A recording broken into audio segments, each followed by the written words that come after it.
Jérémy avait l'habitude de voyager. Il se déplaçait souvent pour ses affaires tandis que sa femme, Clara, restait à la maison. Mais un jour, après leur conversation téléphonique, il s'était rendu compte qu'elle n'avait pas raccroché. La suite l'avait stupéfait. Alors qu'il s'apprêtait à déposer le combiné, il avait entendu sa femme discuter avec son ami, Holly.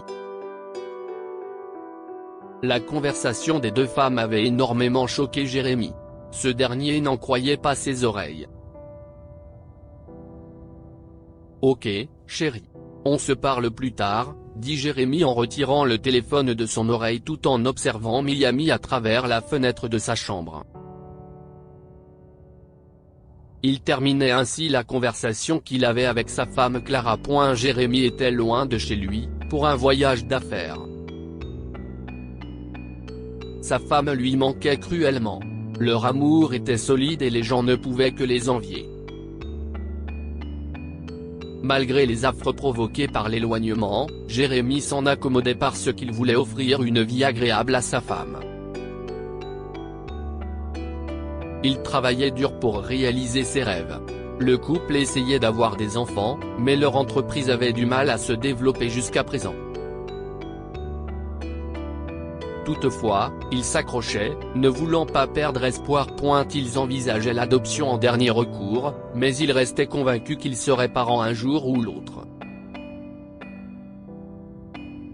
Ils attendaient avec impatience le moment où ils seraient enfin une famille complète. Clara était restée à Austin, là où le couple s'était établi. Le soir de sa conversation avec Jérémy, elle se trouvait au salon avec son amie Holly. Après avoir mis fin à son échange avec son mari, elle était retournée vers son amie sans s'être rassurée qu'elle avait effectivement raccroché le téléphone. À l'autre bout du fil, Jérémy l'entendait encore parler, mais cette fois, c'est avec Holly qu'elle discutait. Il était sur le point de raccrocher lorsqu'il a entendu Holly questionner Clara, « Comment va Jérémy ?» Ce à quoi sa femme avait répondu, « Oh, il est à Miami, donc je suis sûr qu'il va bien. » Le temps doit être délicieux à cette époque de l'année là-bas. Jérémy avait eu le temps de percevoir un sourire dans sa voix. « Ouah, Miami. Je suis jalouse. Tous ces gens magnifiques, le soleil, la plage. Ça doit être incroyable », continua Holly. En effet, ça doit être amusant. Mais voyons, Clara. La situation ne t'inquiète-t-elle pas ? avait demandé son ami. Qu'est-ce que tu veux dire ? avait répliqué Clara. Et si Jérémy était dehors ? Tu sais, Holly. Tu es folle ? répondit sa femme avec indignation. Ce n'est pas une idée folle, Clara. Jérémy fait de très nombreux voyages d'affaires par an, et Miami semble être sa destination de prédilection ces derniers temps, non ? avait ajouté Holly d'un ton suggestif. Jérémy ne pouvait pas croire que cette femme n'hésitait pas à insinuer qu'il trompait sa femme. C'était une chose que Jérémy s'était promis de ne jamais faire, dût-il vivre 1 million d'années. En rentrant chez lui 2 semaines plus tard, Jérémy avait apporté des cadeaux à sa femme ainsi qu'un énorme bouquet de fleurs. Clara avait semblé apprécier les attentions de son mari, mais ce dernier avait remarqué qu'elle n'était pas comme d'habitude. Il semblait que malgré ce qu'elle avait dit à sa copine, les soupçons de cette dernière l'avaient atteinte. Une autre chose dérangeait Jérémy, il n'avait aucune idée de ce que les deux femmes s'étaient dit après qu'il eut raccroché le téléphone. Ce dont il était sûr, en revanche, c'était qu'il fallait crever l'abcès et aller au fond des choses. Jérémy avait attendu d'être attablé pour le dîner avant de dire à sa femme, « Clara, il faut qu'on parle. » En entendant ces mots, l'intéressée avait levé les yeux de son assiette et avait haussé les sourcils. Inquiète, elle avait demandé, « Qu'est-ce qu'il y a, chérie ? Je suis vraiment désolé, mais, avait commencé Jérémy avant d'être interrompu par Clara, tu en as assez de moi, tu veux rompre avec moi? Choqué, Jérémy s'était écrié, quoi? Clara, pour l'amour de Dieu, non. Est-ce que tu vois d'autres femmes? S'était-elle exclamée. Cette avalanche de questions n'était pas faite pour rassurer Jérémy qui, exaspéré, avait déclaré, non. Je voulais te dire que j'ai entendu la conversation que tu as eue avec Oli. Tu te souviens de la fois où l'on a parlé et que vous étiez ensemble, tu as oublié de raccrocher. Elle est entrée dans ta tête, non? Il s'était efforcé de regarder attentivement sa femme avant de reprendre, en fait, j'allais te dire que j'ai entendu ce qu'Oli a dit. J'ai raccroché le téléphone quand tu m'as défendu. Mais vu ton attitude depuis mon arrivée, je me suis dit que tu avais peut-être commencé à la croire. Et je ne sais pas ce qu'elle a pu te dire d'autre. Clara avait besoin d'une confirmation. Oh. Tu as entendu ça?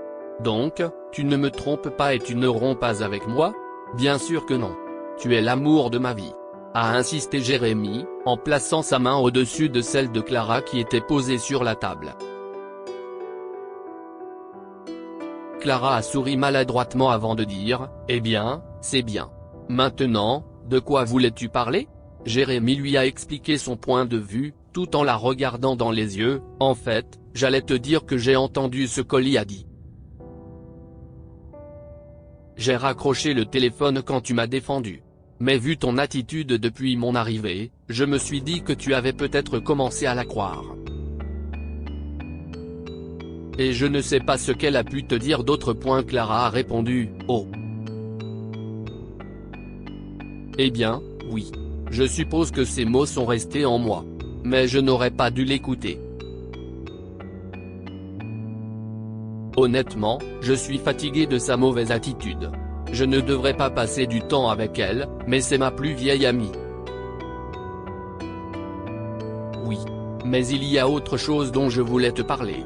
Je pense qu'il est temps que nous réfléchissions à l'adoption. Avant que Jérémy ne puisse finir sa phrase, Clara a lâché, je suis enceinte. Il a demandé, se levant de la table et allant de l'autre côté pour embrasser sa femme, quoi? Tu en es sûr? Après cette annonce incroyable, ils avaient complètement oublié le sujet de leur discussion. Ils n'étaient plus préoccupés que par la grossesse de Clara.